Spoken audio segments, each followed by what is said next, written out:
Yes, welcome to the No State Project here for episode 10.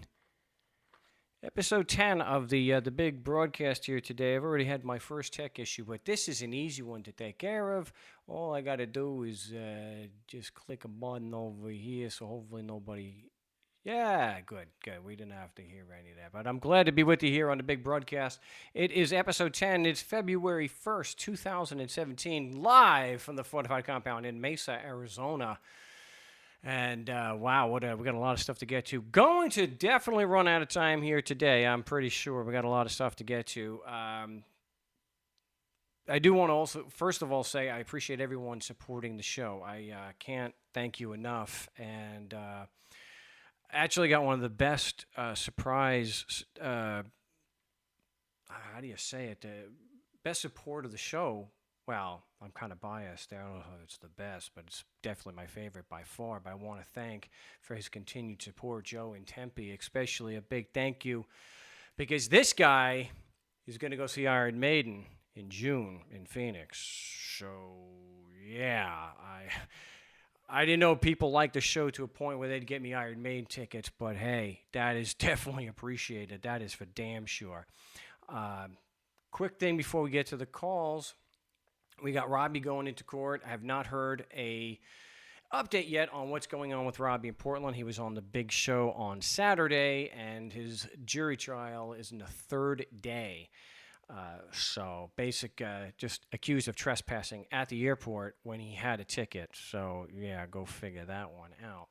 But hopefully we get word soon, and he reached at least one of the 6 people on that jury that they weren't so brain dead that they couldn't see that the prosecution couldn't make their case.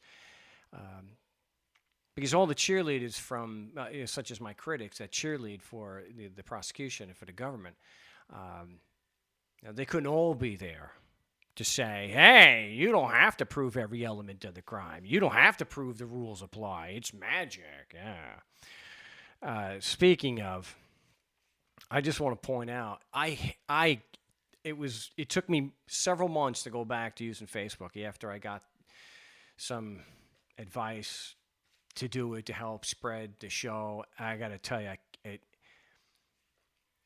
nobody get offended if I don't really respond to things that you post on there.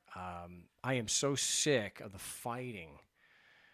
And I mentioned this in Delusion, 6, 7 years ago. I did a video called Delusions. It was my talk up at in Nashua, New Hampshire, for Liberty Forum, whatever the hell they call it. When you sit there and you fight back and forth, oh, libtard, oh, all right, cook. When you do that, the people who are ruling you are laughing at you. You're spending more time dividing for them to conquer you. And to turn around and say somebody in charge of the largest criminal enterprise and the most deadly one the world's ever seen, he's done more for liberty than the entire liberty unit movement has in 100 years, and he's only done it. Oh, please. Liberty, yeah. Okay, believe that if you want. And don't take offense if I'm not following, because I'm probably going to unfollow an awful lot. So if you have nothing else better to do but then to go on Facebook and keep going and posting and posting and posting and posting and posting stupid political things about the libtards over here destroying and the socialists doing that and the camp and the alt-right, I don't want to hear it. This show is about anarchy getting to a voluntary society. I'm simply not going to debate the virtues of one scumbag politician over another one. And yes, even if you've not held public office before, the moment you take the oath, you're a politician, you're a bureaucrat. You are in charge of telling people what to do. And if they don't, they go to jail or they get killed in the process. So I'm not going to cheerlead a criminal organization. I certainly am not going to engage in this ridiculous right-left crap that people just seem intent on wasting their damn time. The problem is too many people believe that there are citizens and states and that there is a government. There isn't. They're demonstrably false. So I just posted that video finally today. So you go to markstevens.net, you can see the new video about the epic fail of some pseudo-skeptics failing to put that razor-sharp logic against their own preconceived notions. And if you have this notion that you can get to liberty through somebody being elected to the highest rung on the political pecking order, I don't know. That's just crazy. So real quick, I know Jan wanted me to speak about this. I don't know. Maybe this is something that can be done. I don't know. I think a RICO action, based on all the evidence we can get in situations like with our friend Bill up in New Hampshire, is probably a better way to go. But this idea that you cannot help people in court, even though their sacred writ says assistance of counsel, doesn't mention lawyer. It doesn't mention a bar association, but that's the way it is. And maybe that can be changed so that you can have whoever you want that you feel has proven themselves to be capable to assist you in the criminal system called the courts. Then maybe it's worth just focusing on a few places like Arizona, because it's a rule. It's a rule of court. I think that's the way it is in most places. And that's why you have a rule of court that says only members of the bar can practice law or advocate for other people. And that's why you then have the statutes in 49 states that the unauthorized practice of law, except for Arizona, because it's a contempt of court. All the rest, it's misdemeanor. And that's because there's a rule of court that says that unless you have authorization from the Supreme Court of each state, then you cannot advocate for somebody, that you cannot assist them in court. Maybe it wouldn't cost a lot of money to file a petition. Anybody could file a petition to change a court rule. So maybe, so this is something we toyed around with a long time ago. What we could do is we get 50 petitions in simultaneously. Not that they're going to change the rule, not that they're going to give us a hearing. But so we can then publish and show that we get the same stupid response back, and none of them will even allow us to have any kind of hearing on it. I know Jan mentioned, but it's someone else mentioned too. But Arizona and other places are right-to-work state. How can they make you belong to a union in order to work? Well, who's making the decision about the union? Lawyers. Who comprises the Bar Association? Lawyers. Lawyers in Arizona have been very adamant. They wanted everything to be anything that an attorney could do in the course of his job should be considered the practice of law. Thank goodness that was turned down. But they were every year trying to do that because, they're trying to change the rules too. So picking up the phone, if an attorney does that, that's the practice of law. Fungal. I'm starting to say that a hell of a lot more in the show. But anyhow. Let me see how many calls we got here on the big show. And if you want to join me on the big show, it's 218-632-9399. 218-632-9399. And so we'll go to Jose in New Jersey. Jose, what do you got for us today? Hey, what's up, Mark? This is Jose Paz. You guys don't have to give last names out, but Jose in New Jersey, I'm doing well. What do you got for us today? I sent in 2 motions for dismissal, and he denied both of my motions. On what grounds? On nothing. On the first one, he said because you need a driver's license to drive in New Jersey. And the second one, he didn't even say anything. He just dismissed it because I talked to the prosecutor.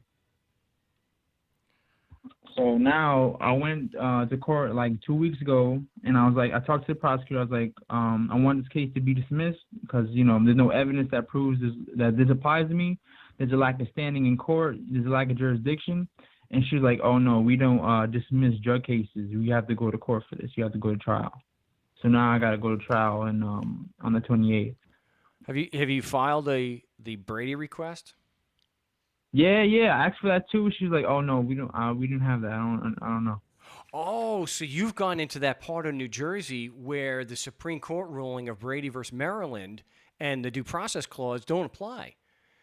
I would still file the motion to dismiss for prosecutorial misconduct and a motion limiting, and I would point out to the court is dead wrong that Brady does not apply here because I'm pretty damn certain that if this has to be appealed, the appellate panel will set the trial judge straight.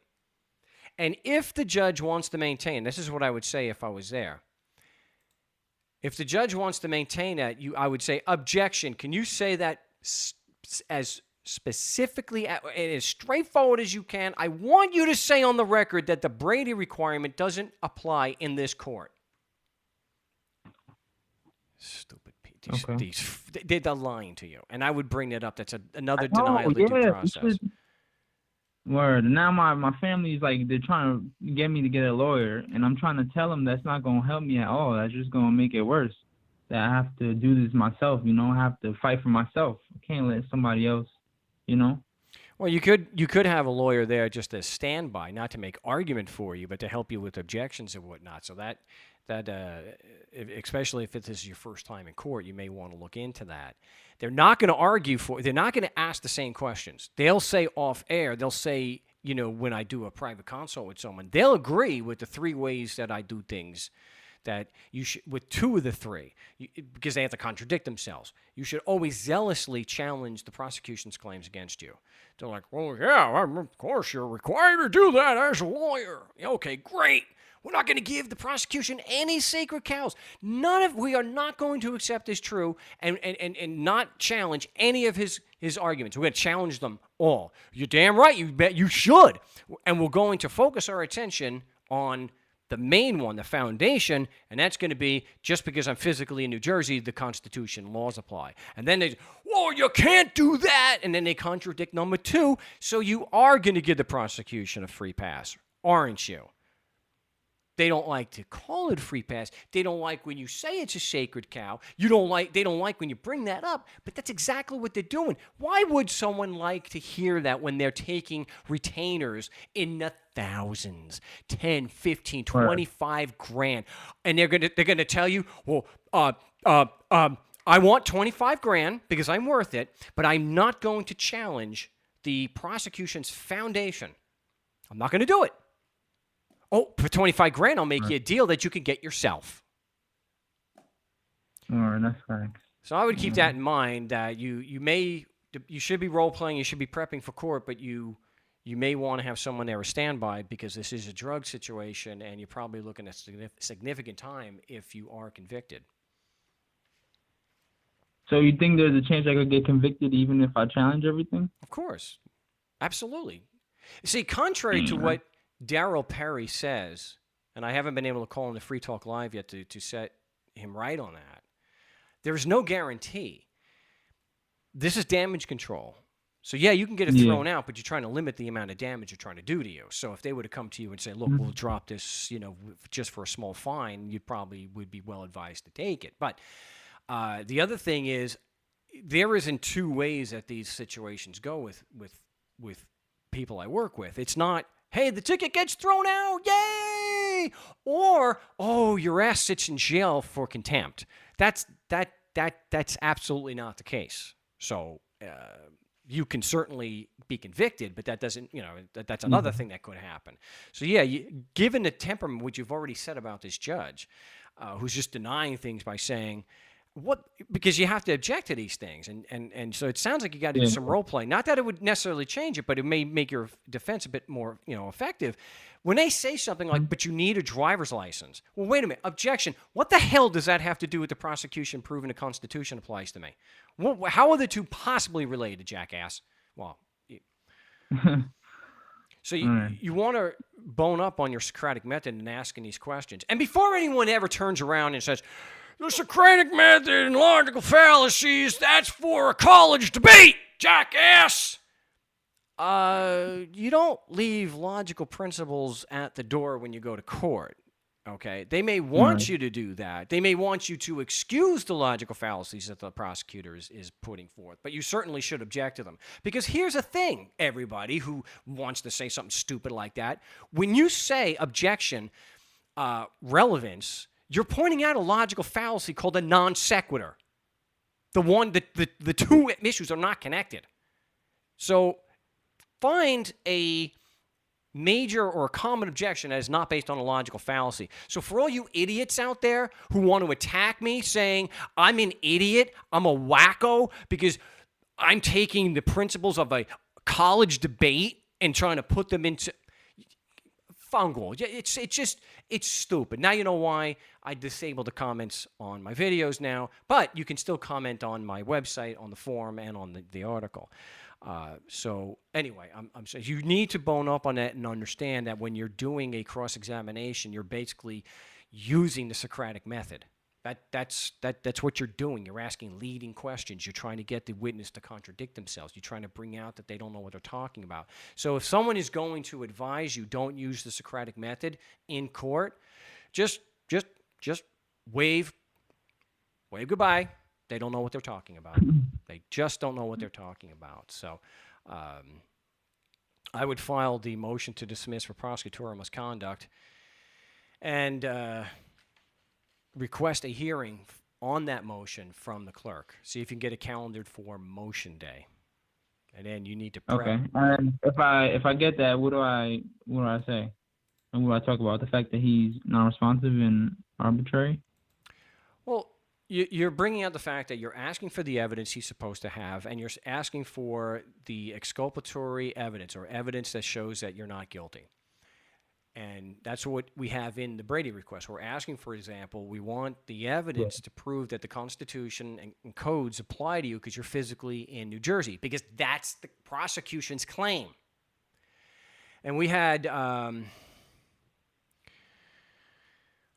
someone called. I have to do it's my next video that I have to do. And prosecutor actually came out and put in writing that they were not required to disclose such evidence.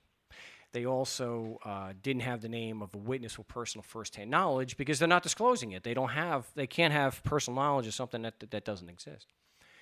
So if they're going to argue that the Constitution applies to you because you're physically in New Jersey, they have to have evidence to prove that. I don't care what the critics say. I've posted it on enough times that the burden of proof, they have to prove that. And to argue without evidence on a practical issue is misconduct. It's also an essential, even if we take jurisdiction completely off the table and we don't even talk about jurisdiction, they're accusing you of a code violation. They have to be able to prove that the code applies to then prove it was violated. I've said this like a million times. Yeah. And if they try to, I had one, I've been prosecuted for 25 years. Well, great. Then you should be able to tell me how you can prove I violated a rule without first proving it applies in the first place. And he says, well, I do that by proving you violated it. But how do you know it's applying to me in the first place? It's like, oh, now I understand why they're saying I'm an idiot, that I'm trying to bring in principles of logic that only belong in a college debate. It's because when you use basic principles of logic, they sound so stupid. Well, their arguments and their claims are so stupid. But that's what you had to expect from these people. So the prosecution has to have a witness with personal firsthand knowledge of the matters he's testifying to. One of the matters he's testifying to is that the Constitution laws apply to you. He is going to insist that the laws apply to you. Does he have personal knowledge of that, though? No. The prosecution is required to know that. They have to know that or are reckless in not knowing. They're still not excused under Brady from not knowing. They have to do an investigation on their witnesses. So we are going to be arguing in court that because they failed to provide this information, they have violated Brady and denied me a fair trial. Because I can't get a fair trial if he's going to call a witness without personal knowledge. They're not going to let you do that. Okay. You think you can do that? Yeah. No. Hell no. Why? And I've seen this personally, firsthand. And I recommend that everybody do this. When they declare the witness incompetent to testify, that he doesn't have personal knowledge or it's outside the scope of his expertise, call somebody randomly out of the audience and wait to see the prosecution become unglued. And now Rule 602 suddenly applies. Why doesn't it apply to the prosecution? Why doesn't the burden of proof? Okay, so you're also bringing out that the prosecution is arguing without evidence and a qualified witness, and the prosecution is actually urging a double standard. He wants a different standard applied to elements of the same crime. He wants to use statutes to prove that the Constitution applies to you, and he wants to use legal arguments and opinions. But for you violating the law, then he'll agree, oh, I have to have a witness and prove this beyond a reasonable doubt. Yeah. So, that's crazy. Yeah, so those are the things you're going to be arguing, basically, that the prosecution doesn't have any evidence to support his foundational claims, and he doesn't have a witness or personal firsthand knowledge.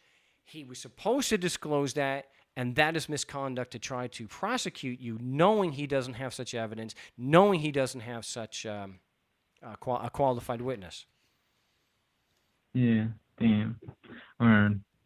Thank you, man. I appreciate you, because I don't got nobody to talk to. So you got to get. me, Well, I'm glad I'm able to help, but you got to get yourself into the Skype chat, the No State Project Skype chat. You're going to have to get in there. You got to do the role playing. Everyone's pretty experienced, and we've done it before. So you need to do that. You absolutely need to do that. Okay. All right. Thank you, man. Appreciate it. All right, you're very welcome. And for those who want to join the show, don't call me from Skype when I'm on with a caller. Just instant message me first and say, hey, jackass, I would very much like to be on the No State Project with you, especially if you're a critic and you believe that there's evidence proving that these rules apply to us just because of our physical location. So keep that in mind.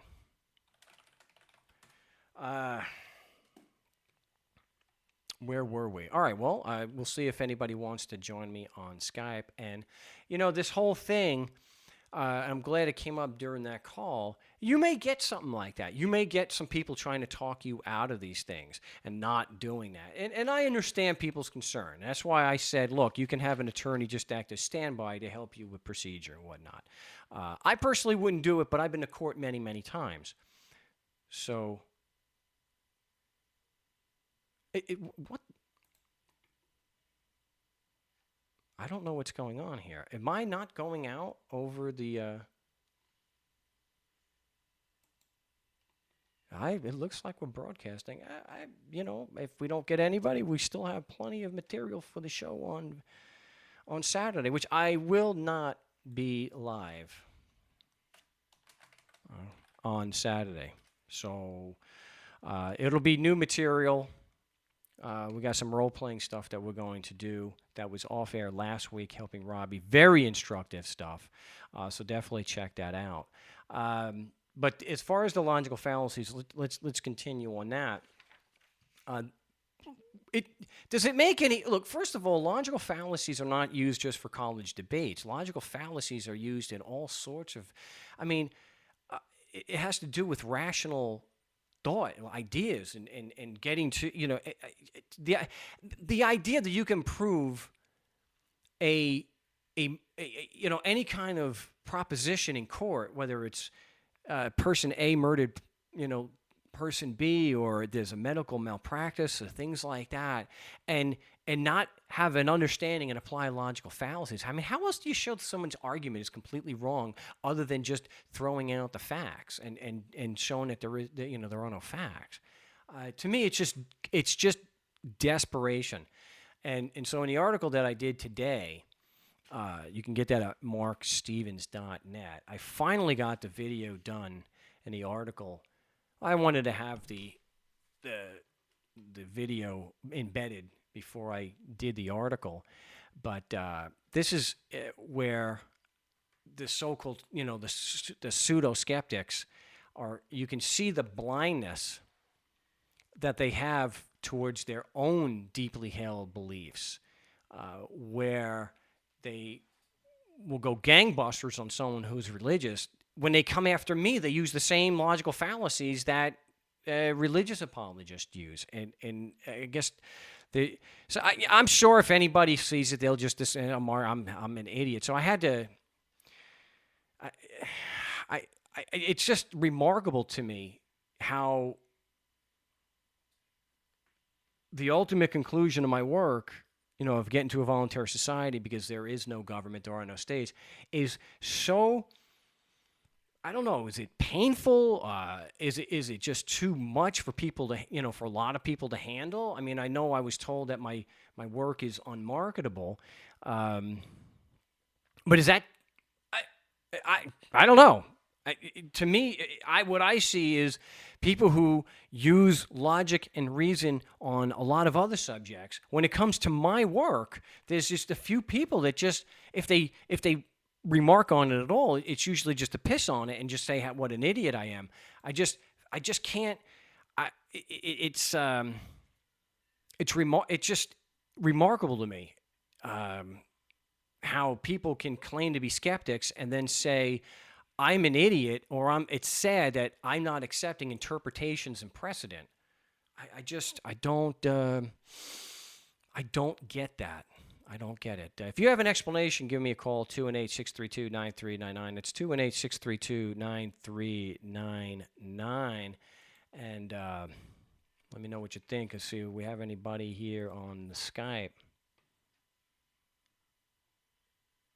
Let's see what we got over here. It's been a slow show today.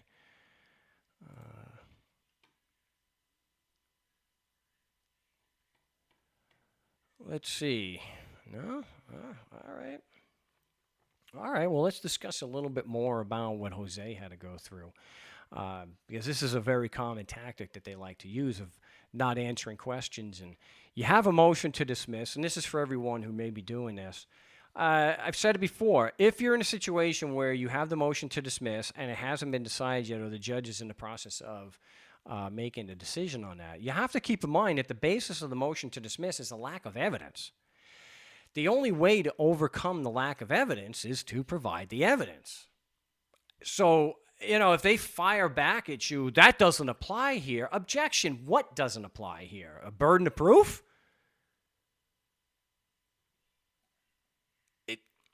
We do the role-playing based on the Socratic method so that whatever they say to you, you shouldn't be surprised, or if you are surprised, it shouldn't keep you from answering a follow-up question or a clarifying question. Everything that comes out of their mouth is going to be a lie and a misdirection. None of that applies here. Objection. None of it? Do you have can you actually show me a citation showing where this particular court is excluded from these legal principles? Just show me. Give me. So just challenge them on it. That's one thing I wish the critics would do with me. And if I had an honest critic, Mark, I don't think that's true. Can you cite it? Well, okay. Or they maybe have a problem with my citation. Why do you use the federal rule 602? Why the hell don't you use the state rule? Well, I use the state rule when it differs, and I do use the state rule. It's just that most states have adopted the federal rule. But no, all they do is insult, appeal to tradition and whatnot. So call them on it. I mean, it sounds simple, but because it is.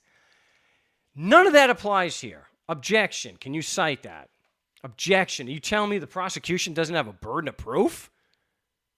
Well, of course the prosecution has a burden of proof. Then what the hell are you talking about that this doesn't apply here? All I'm doing is asking the prosecution, or is saying that the prosecution hasn't met their burden of proof. Isn't that all I'm doing here? Oh, that's right. You actually have to read a motion to be able to intelligently discuss it. See, a lot of time, I guess it's not necessarily the case with these traffic courts where they have administrative lawyers that go through and give them a report on what they think the judge should rule on. No, at least somebody at the higher level may actually read this stuff. But when you're at the traffic court level, they don't read this stuff. If you say it's legalistic gibberish, you didn't read it. Because if you did, and you have an 8th grade level of English comprehension, you wouldn't call it gibberish. If you are biased to the core and just see the court as a way of raising money, and you're just going through the formality that it's a foregone conclusion that everyone who gets a ticket is guilty, yeah, I can see. Why read the motion? Why read the opposition? Because you're not going to give it you're not going to see the merit regardless of who raises it. So definitely question them when they say none of this applies here. Say, well, look, there's 6 points to the motion. You're saying all 6 of them don't apply. Yes. Well, objection. And like I mentioned before, you're going to tell me the prosecution doesn't have burden of proof here? That doesn't apply here? Can you give me the legal citation to show where your court is accepted from this principle that applies to every other court in the country? Let me see it. Well, it's the same thing when we get this crap. And it happens. You're asking for the evidence, and the judge will fire off at you something about a driver's license. And I've covered this before. It doesn't matter if it's a driver's license issue or a business license. It doesn't matter any of that. It doesn't matter if it's IRS. Or they try to use something that was compulsory for you.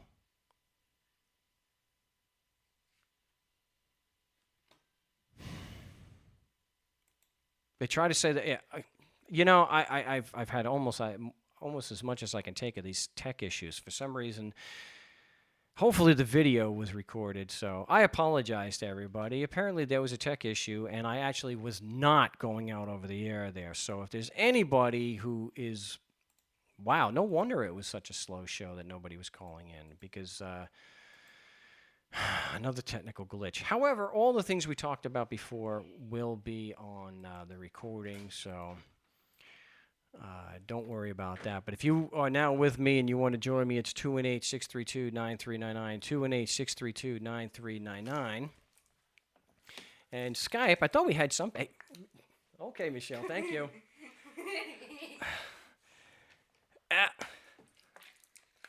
There you go.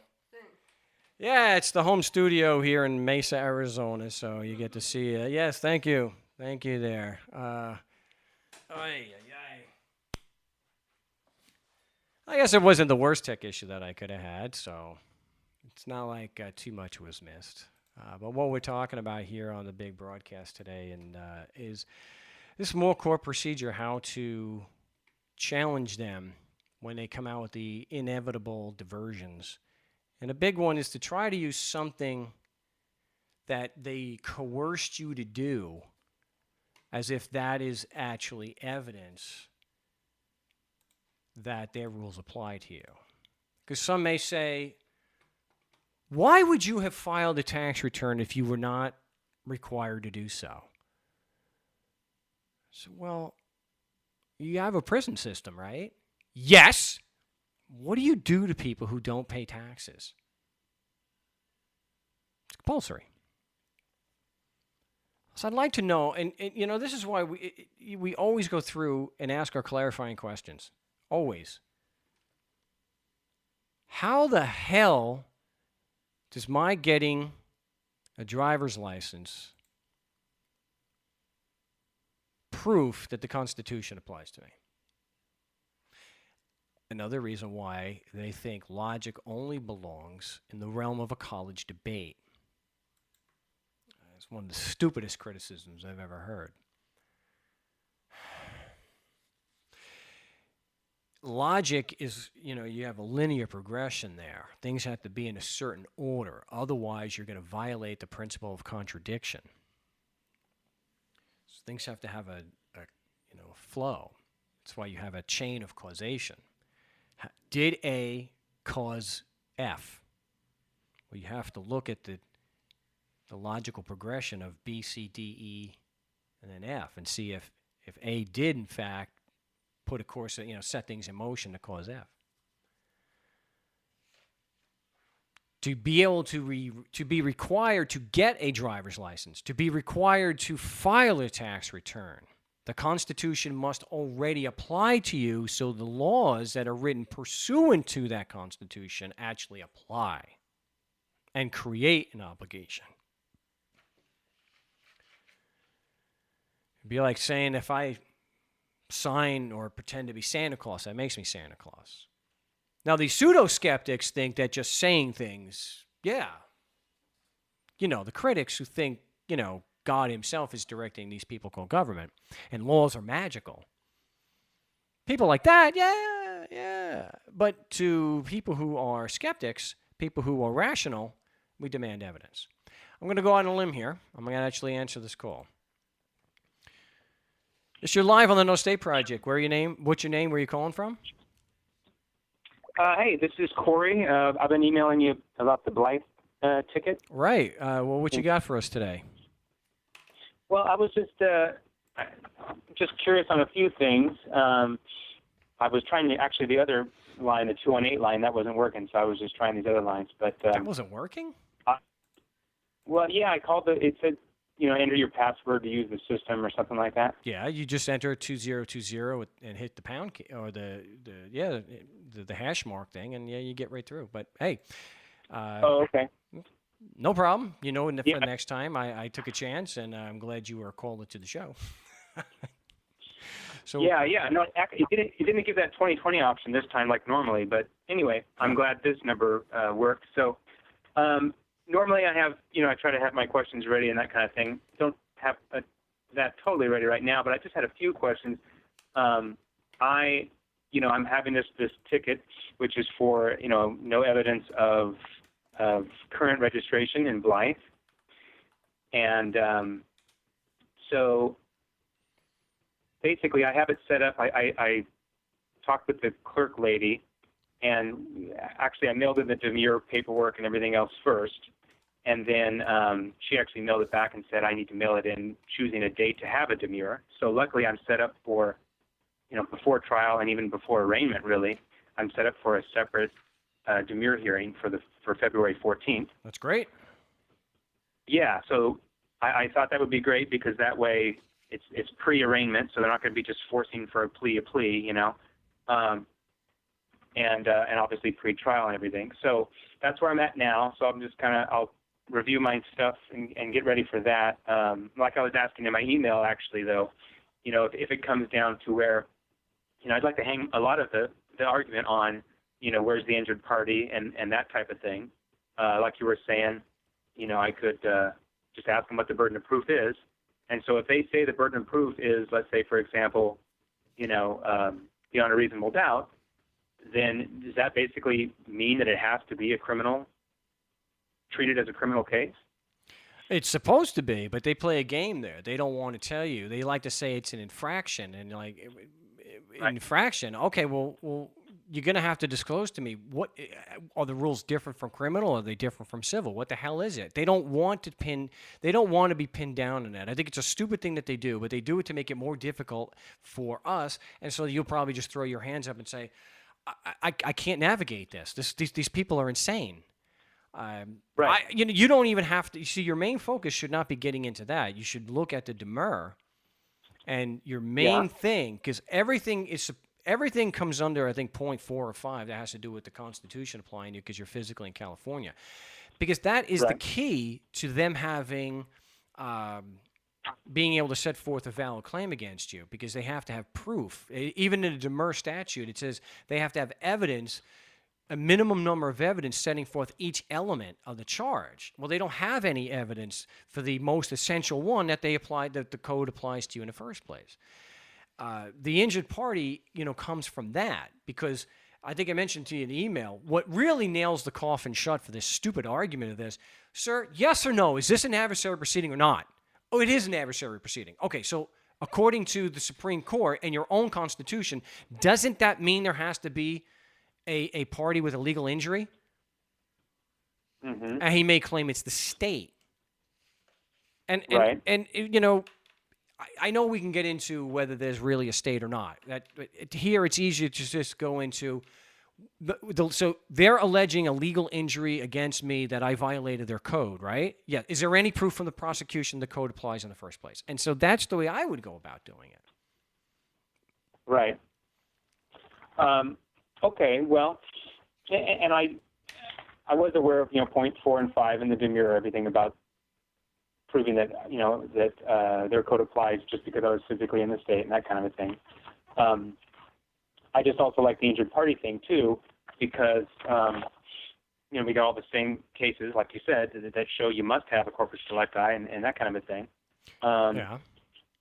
But you see the natural progression to that. First, let's establish that their position is that the Constitution applies to you because you're physically in California. That supports their claim of a legal injury.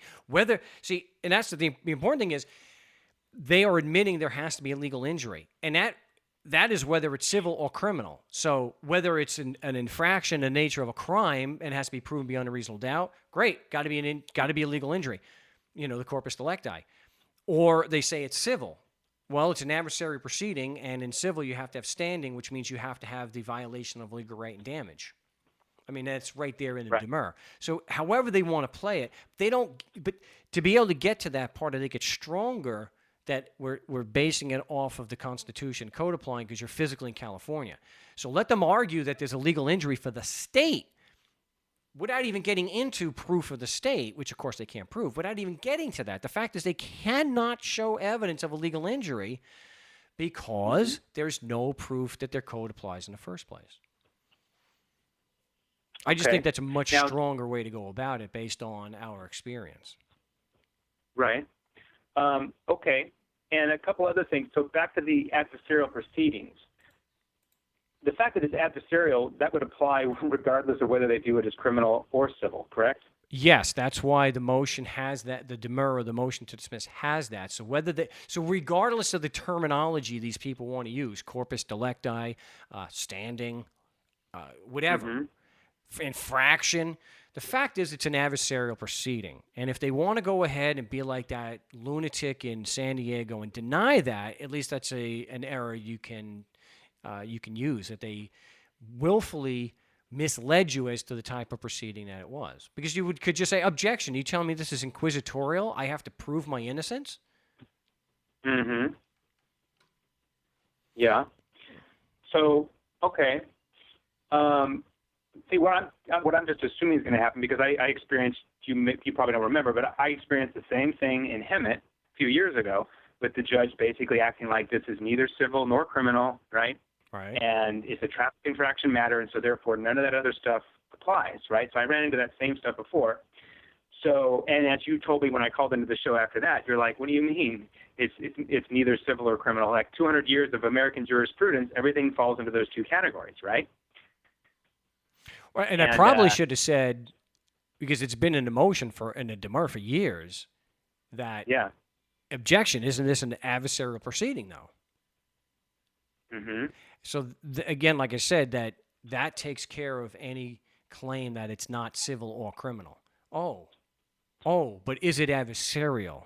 I need, and if he's, and they promote it as adversarial, so it would be very misleading for him, and he'd be lying to say that it's not. Right.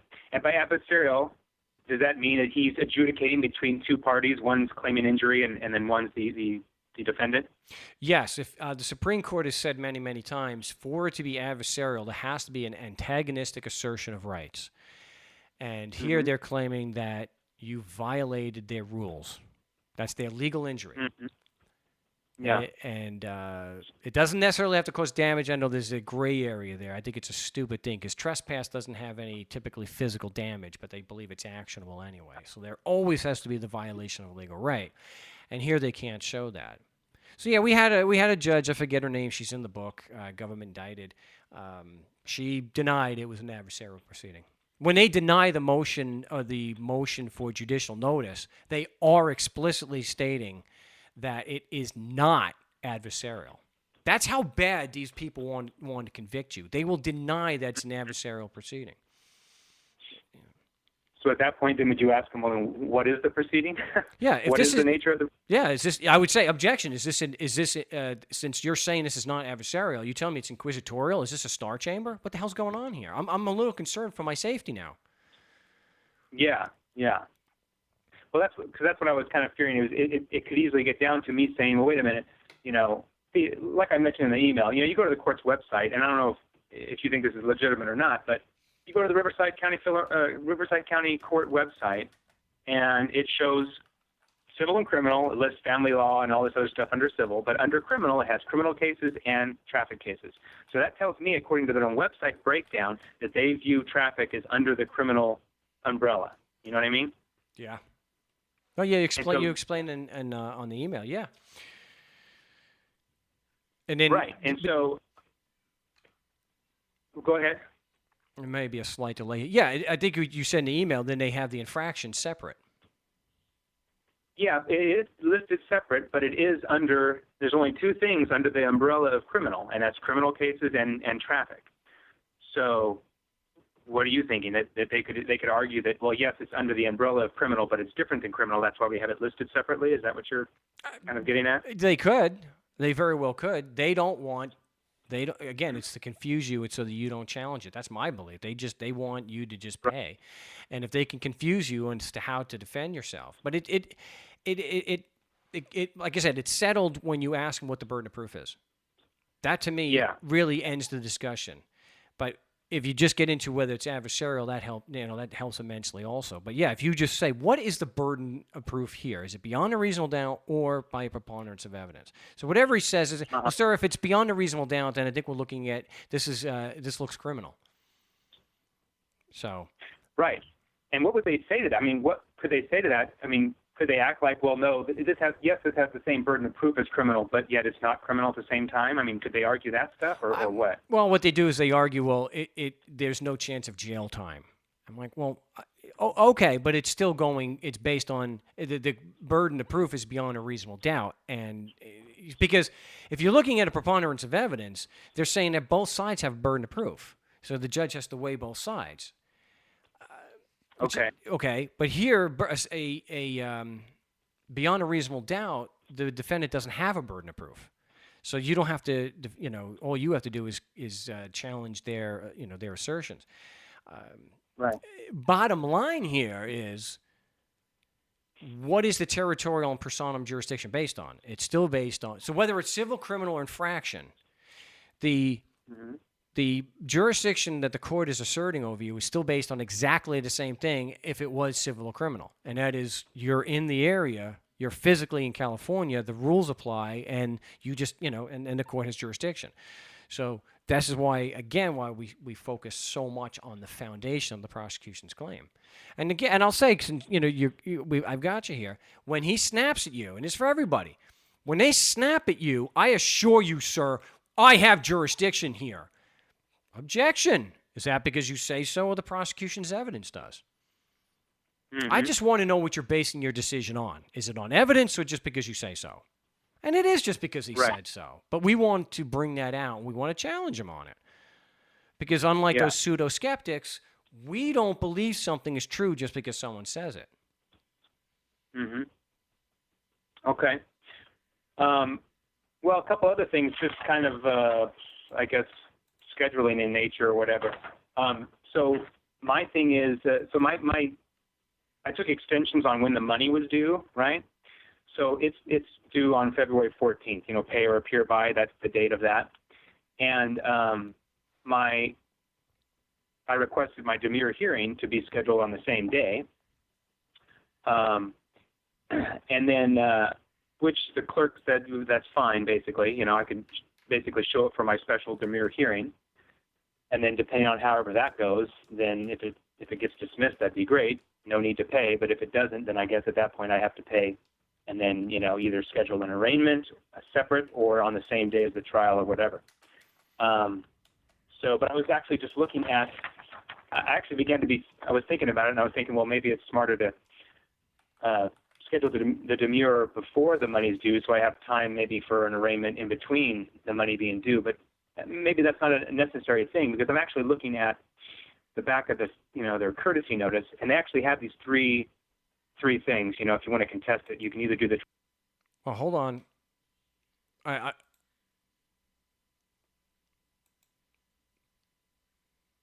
We still got you, Corey?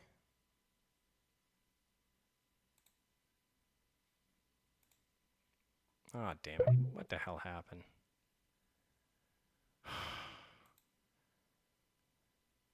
Corey. Oh, man, I just completely lost my audio with Corey.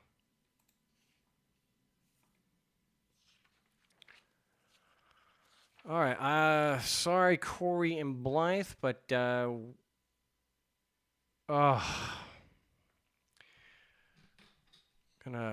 bring Robbie up. And I Wish we had better news. Robbie.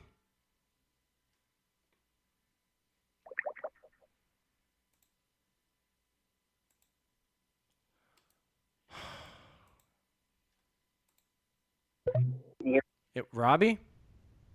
Yep, it is. I got your Skype. It doesn't look good, though.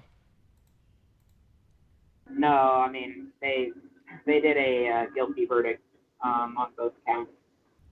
They sentenced me to 1 year of bench probation, and I'm not allowed to go to the airport unless I'm ticketed for travel. And $100 fine. Oh, man, I'm sorry to hear that. Well, it could have been a lot worse. So. Yeah. Oh, man.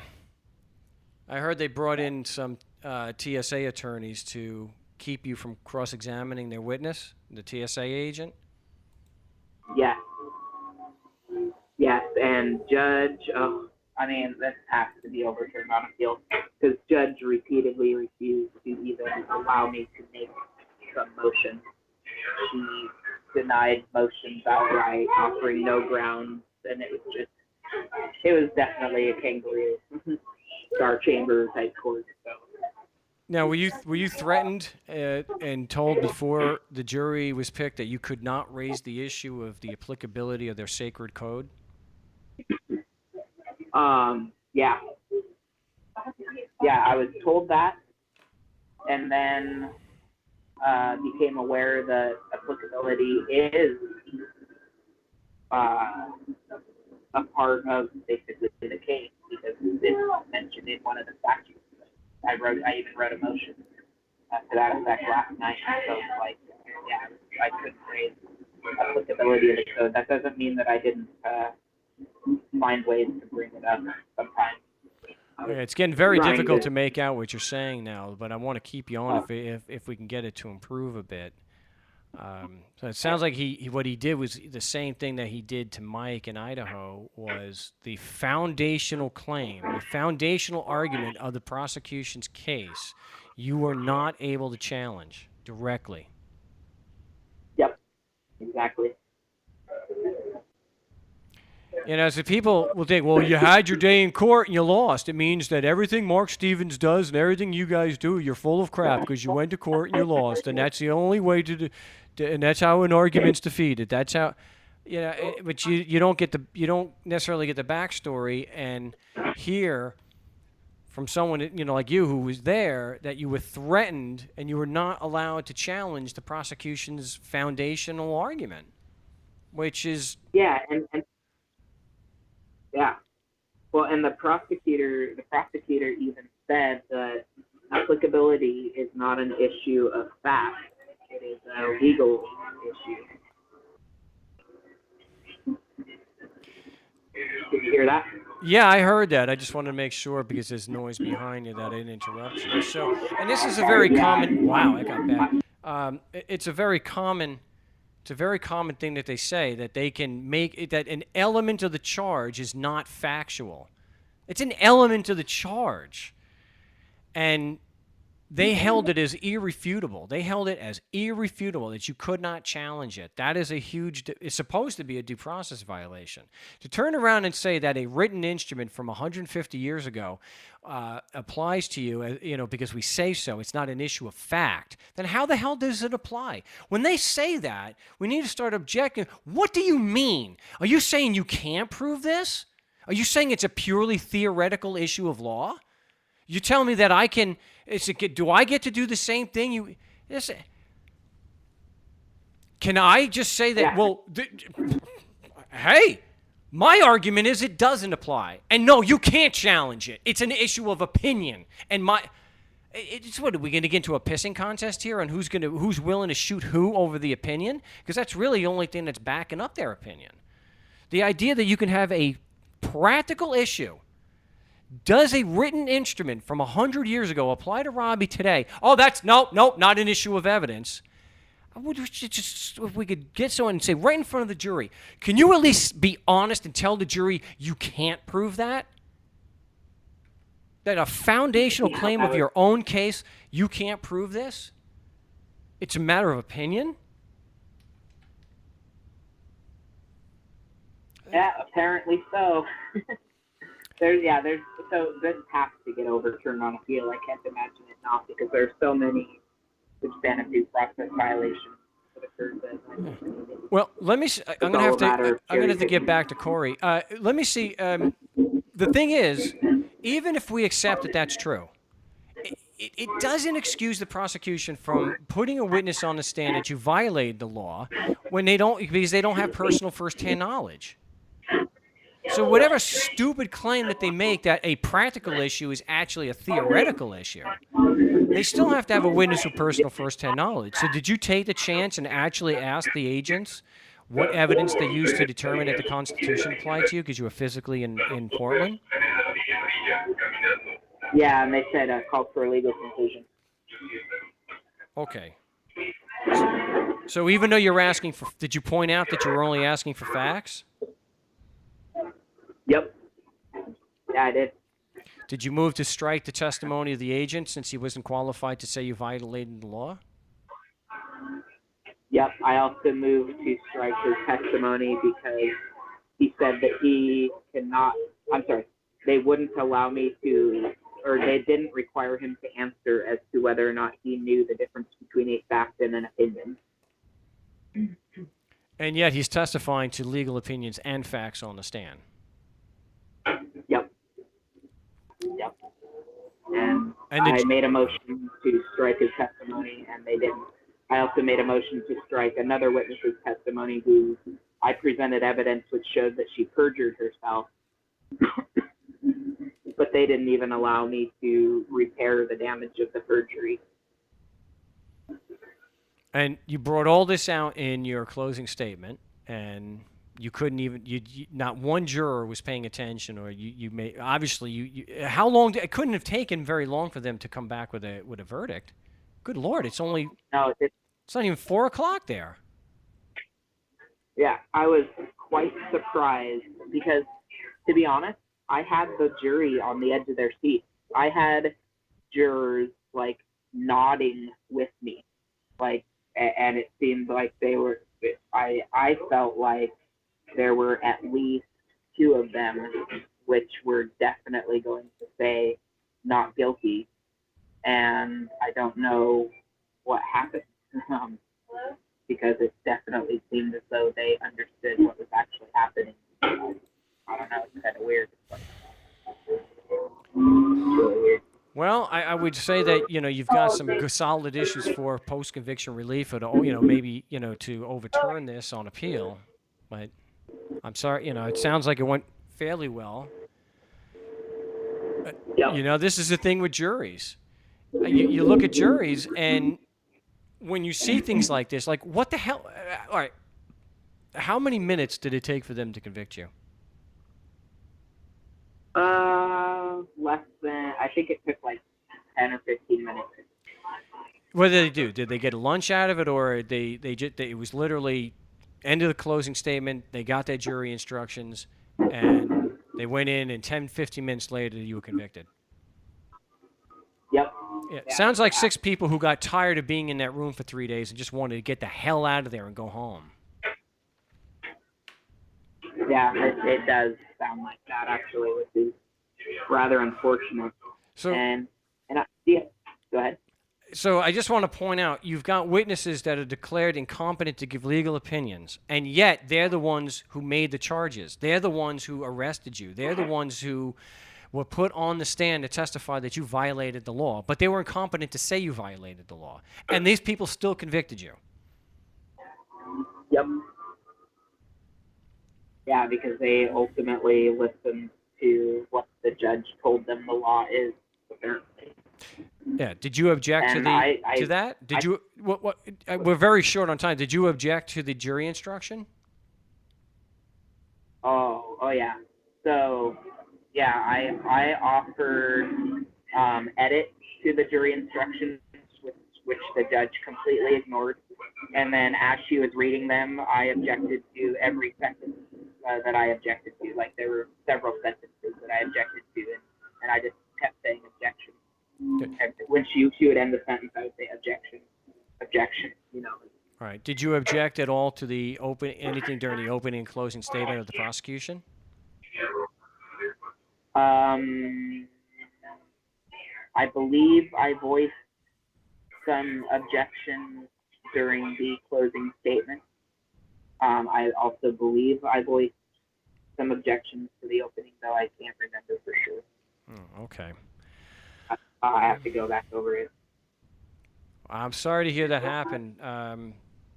This may be something that has to be overturned on appeal, but it could have been a lot. At least they didn't throw the book at you and get you a maximum, like a year in jail and arrest you immediately and have like a $3,000 fine.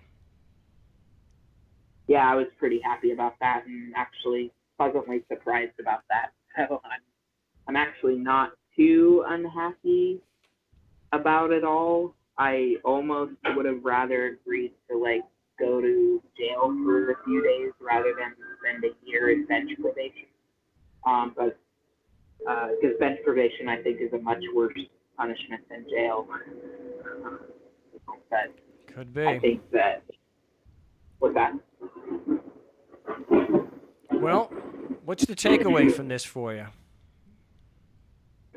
The takeaway is that corruption in the judicial system is even worse than I thought it was at the start of all of this. And holy cow, we need a decentralized justice system. And I learned a lot just by going through the trial process. I was told that I did a pretty good job for a non-lawyer by the clerk. He was a nice guy. But I learned from a lot of the mistakes that I made. But I also learned that it's really fun to go through the trial process. I just wish that my freedom wasn't on the line in doing so. Yeah, I think what you can do from now on is you can just confront city council meetings, and and not have to worry that you can make your confrontations, make your your challenges, and you could walk away. Yep. Yeah, I think that's a good idea.